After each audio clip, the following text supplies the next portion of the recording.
Latvijas tālfutbola virslīgas 11. kārta Kuldīgā noslēgusies. FC Nikers mainnieki cieši zaudējumu. Rezultāts 1-2 pret TFK Beiteru.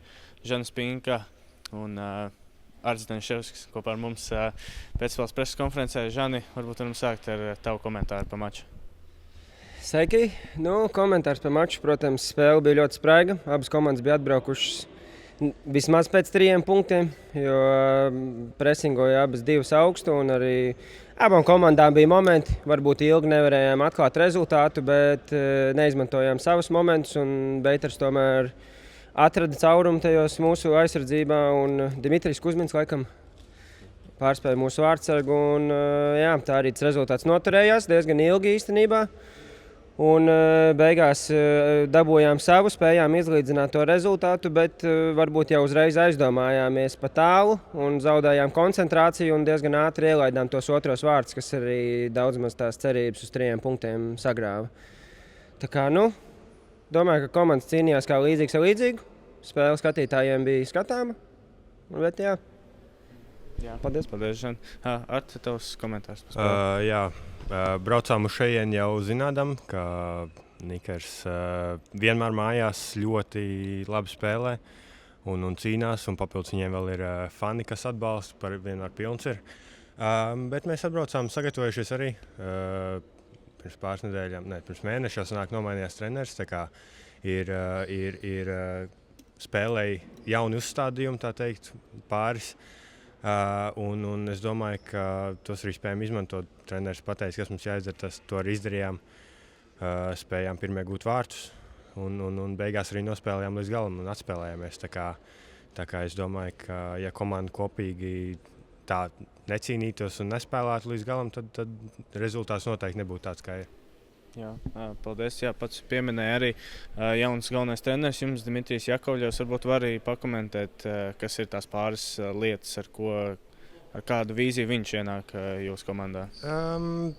Vīzija varbūt īsti nav pamainījusies. Tā ir tā pati, protams, kā jau domāju, lielākajai daļai komandai arī Nikeram fināls virslīgā, bet es domāju, ka viņam tas skats uz visu to, kā notiek spēle un kā vajadzētu spēlēt, varbūt ir nedaudz savādāks nekā bija iepriekšējiem treneriem, tāpēc, ka viņš pats ir izbijis spēlētājs tālfutbolu ar diezgan lielu pieredzi un viņš zina to, kas notiek uz laukuma un viņš zina, ko viņš grib redzēt no mūsu spēlētājiem. Tāpēc varbūt tās ir nedaudz vieglāk saprast to, ko viņš grib, lai mēs darām.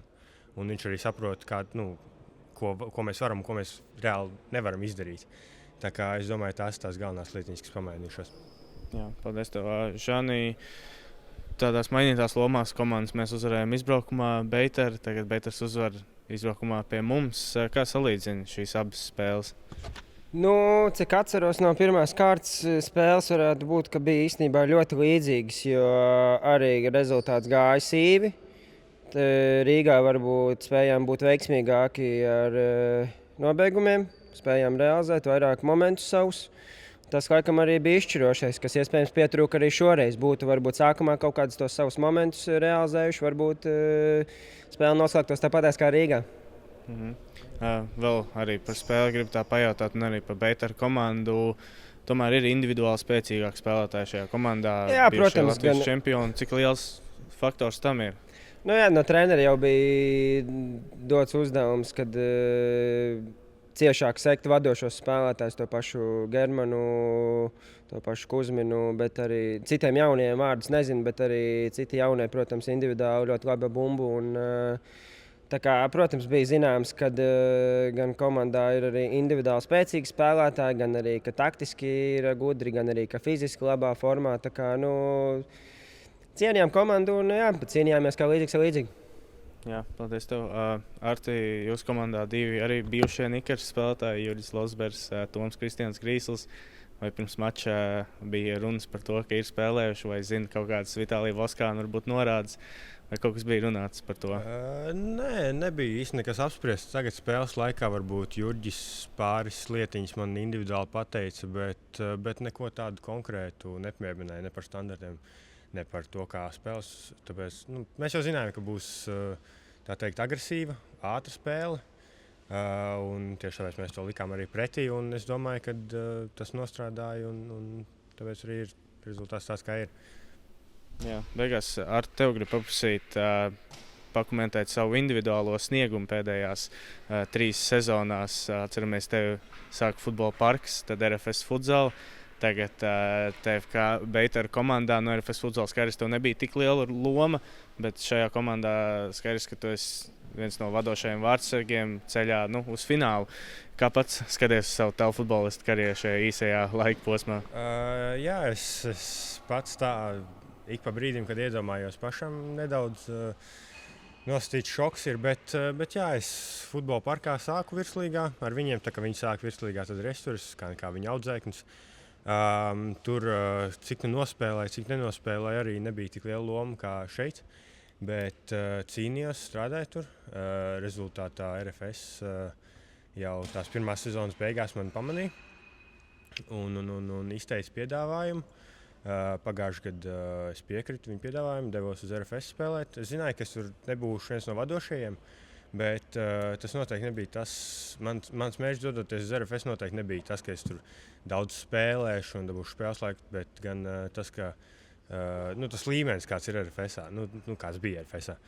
Tur tie spēlētāji, tas pats Dudu, tie paši latviešu spēlētāji, Germans un kas vēl Andrejs, visi tie, kas tagad ārzemēs, no viņiem ir, un arī no vārdsargiem, no viņiem ir tas, ko var iemācīties, kāpēc es aizgāju turien, jo zināju, ka tur ir ļoti augsts līmenis, liela pieredze, un ka es rezultātā iegūšu lielu pieredzi pat no tā paša treniņa procesa. Un rezultātā es domāju, ka šogad tas, ko es esmu tur pagājušajā gadā ieguvis, arī parādās laukumā, gan spēlēs, gan treniņos.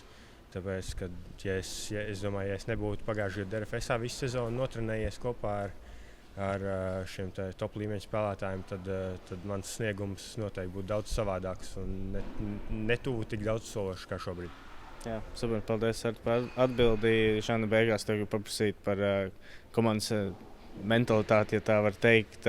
Tomēr jā, pirmais aplis bija ļoti izdevies mums, vai ir tā sajūta, ka šis otrais aplis, šī, protams, bija sāpīgs zaudējums, tīpaši mājas spēlē pret principiālu pretinieku, bet vai tomēr šis labais pirmais aplis ļauj iet tālāk un domāt par nākamajām spēlēm īsti neatskatoties uz šo maču? Nē, protams, jau gribētos visu to arī otro apli turpināt ar uzvarām, bet, protams, kā ir, tā ir, bet tas nenozīmē, ka tas dod iemeslu kādā brīdī nokārt galvu un neturpināt trenēties. Vienkārši tāds notiek komandas cīņas sportā un ne cīņas sportā, bet komandas sportā un vienkārši jāturpina trenēties un viss. Labi. Jāiet pēc tiem rezultātiem.